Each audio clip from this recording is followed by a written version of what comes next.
votes you need in the box in order to win. That's where our operation was dead on accurate. So you're predicting how many voters you needed. So for example, in Ohio, we thought that we would need 2.745 million voters in Ohio. We achieved 2.771 million votes in Ohio. And I can go through state after state like that, but having the margins down perfectly is where it all begins, and then the process of either adding voters to the rolls and or targeting, or both, is where the targeting and adding people in and then putting those people in the box is the process that we go through, and it's a 4-year program. So it's not just showing up 3 months before an election and saying, let's just start knocking on doors. It's a targeting program that started 4 years ago and culminated with a great candidate who really shocked the world. What do you make of the 69% of voters say they're dissatisfied? But we'll also go back to the Republican primaries, and 64% of Republicans felt betrayed by the Republican Party.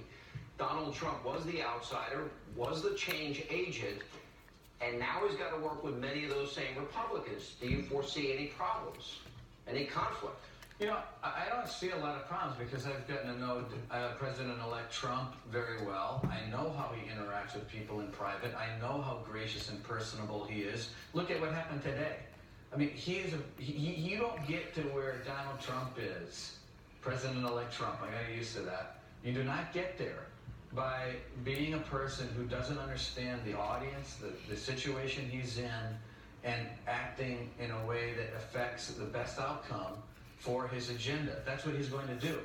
Let me just say tangentially to that, the voters spoke, and they elected Republicans in the White House, the Senate, the House, and they did it with great fervor.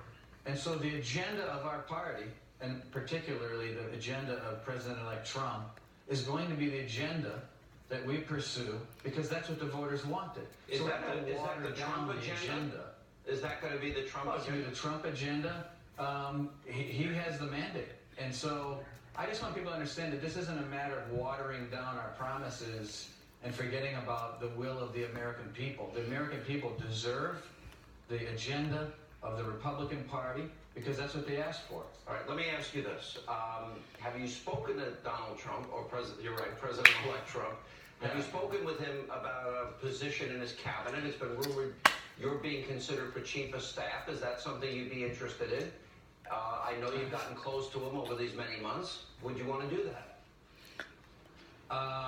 That's not something I'm talking about. I think it's something that, you know, a lot of newspapers speculate about. I'm happy doing what I'm doing. Has he asked you if you would come on board? I don't think he's doing a lot of that kind of talking. Why are you hedging? He did ask you. I'm sure he asked you. No, listen, the job right now is to make sure that we have a successful transition, that the teams get in place as quickly as possible. The inauguration is something that gets planned right now, and it's just not something that people are talking about. All right. Reince Priebus, you deserve a big congratulations. And I know you did get close with Mr. Trump in the course of this process. And it's going to be very interesting in the next, well, certainly the first 100, 180 days he's in office. Thanks for being with us. That's right. And coming up, very important question of the day, and we need your help. That's next.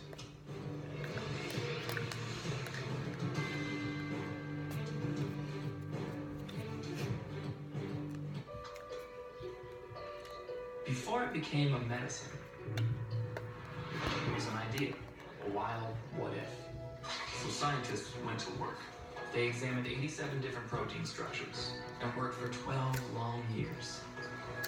There were thousands of patient volunteers and the hope of millions.